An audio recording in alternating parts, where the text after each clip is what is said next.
স্বামী বিরোধী পার্টি করে, বিজেপি পার্টি করে।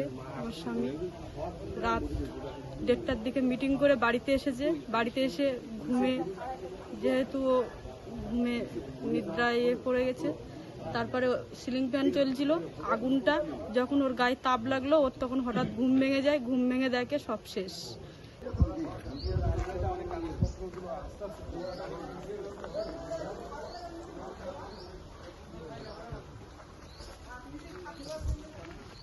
ঘর পুরো একদম জ্বলে পড়ে হয়ে গেছে। ডকুমেন্টস কিছু নেই। আমি সরকারের কাছে এই আবেদন করবো, আমার ডকুমেন্টসগুলো একটু করার সুযোগ সুবিধা করে দিতে বলবো। টিভি ছিল, আলমারি জিনিসপত্র যা ছিল, সোনা ছিল, খাটপাট ছিল, সবই যাবতীয় যা থাকে আর কি।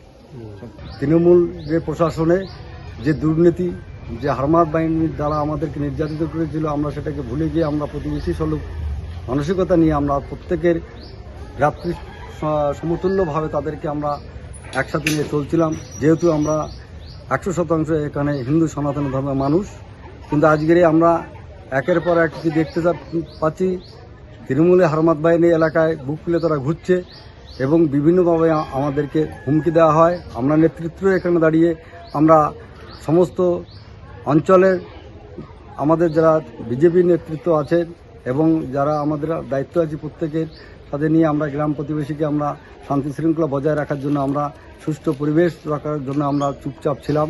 কিন্তু আমাদের শ্রমিক ভট্টাচার্য যিনি বলেছিলেন এবং মুখ্যমন্ত্রী শুভেন্দু অধিকারী বলেছিলেন যে যাদের 21 সালে পোস্টপেড ভাইলেন্সে যারা ক্ষতিগ্রস্ত হয়েছে তাদেরকে নিয়ে কেসের মধ্য দিয়ে আমাদেরকে ফয়সালা মিটিয়ে দেওয়ার কথা, কিন্তু আমরা সেই সমস্ত প্রস্তুতি পর্ব আমরা নিতে চলেছি। এই মতো অবস্থায় গতকাল আমাদের বাপন মিস্ত্রি তেমনই একটা মিটিংয়ে ছিল। মিটিং থেকে ফিরেছিল প্রায় রাত 1:30 নাগাদ, ফিরে বাড়িতে এসে ঘুমায় এবং আনুমানিক 3:05 নাগাদ তার বাড়িতে দাউ দাউ করে আগুন জ্বলে। তৃণমূলের দুষ্কৃতীরা এই অপকর্ম ঘটনাটা ঘটিয়েছে। তখন ওর গায়ে যখন আগুন তাপ লাগবে তখন সে উঠে দেখে চারিদিকে আগুন পেলে ফোয়ারা চলছে। বাইরে এসে চিৎকার করাতে প্রতিবেশীরা আসে, তার মধ্যেই প্রায় আংশিকের বেশি ক্ষতিগ্রস্ত তারা গ্রাম প্রতিবেশীরা এসে বিভিন্ন জলের ব্যবস্থা করে কোনোরকমভাবে নিভায়, কিন্তু তার মধ্যে সমস্ত কিছু শেষ হয়ে যায়। আমার স্বামী ঘরে শুয়েছিল, ওই দিক থেকে দুষ্কৃতীরা ঘরে পেট্রোল দিয়ে এমনভাবে আগুনটা ছড়িয়ে দিয়েছে, আমরা কিচ্ছু রোধ করতে পারিনি। আমাদের ঘর পুরো একদম জ্বলে পড়ে হয়ে গেছে। ডকুমেন্টস কিছু নেই। আমি সরকারের কাছে এই আবেদন করবো, আমার ডকুমেন্টসগুলো একটু করার সুযোগ সুবিধা করে দিতে বলবো। আর আমার ঘরে কিছুই নেই, আমার একটা ছোট্ট বাচ্চা আছে। আমার ঘরে যে খাবো সেই থালাটুকুও নেই। আমার ঘরে ক্যাশ ছিল, সেগুলো সব হয়ে গেছে। সোনা দানা পয়সা করি সব কিছুই নিতে পারিনি। দুষ্কৃতীরা এমনভাবে আগুনটা ছড়িয়েছে পেট্রোল দিয়ে, আমরা কিছুই নিতে পারিনি। আমি প্রশাসনের কাছ থেকে এই দাবি করছি যে যারা আমাদের ঘরে আগুন লাগিয়েছে, এত বড় করেছে, তাদের যেন কঠিনতম শাস্তি হয়, তারা যেন শাস্তি পায়। কারণ আমার স্বামী বিরোধী পার্টি করে, বিজেপি পার্টি করে। আমার স্বামী রাত 1:30টার দিকে মিটিং করে বাড়িতে এসেছে। বাড়িতে এসে যেহেতু ও ঘুমে নিদ্রায় পড়ে গেছে, তারপরে সিলিং ফ্যান চলছিল, আগুনটা যখন ওর গায়ে তাপ লাগলো ওর তখন হঠাৎ ঘুম ভেঙে যায়। ঘুম ভেঙে দেখে সব শেষ।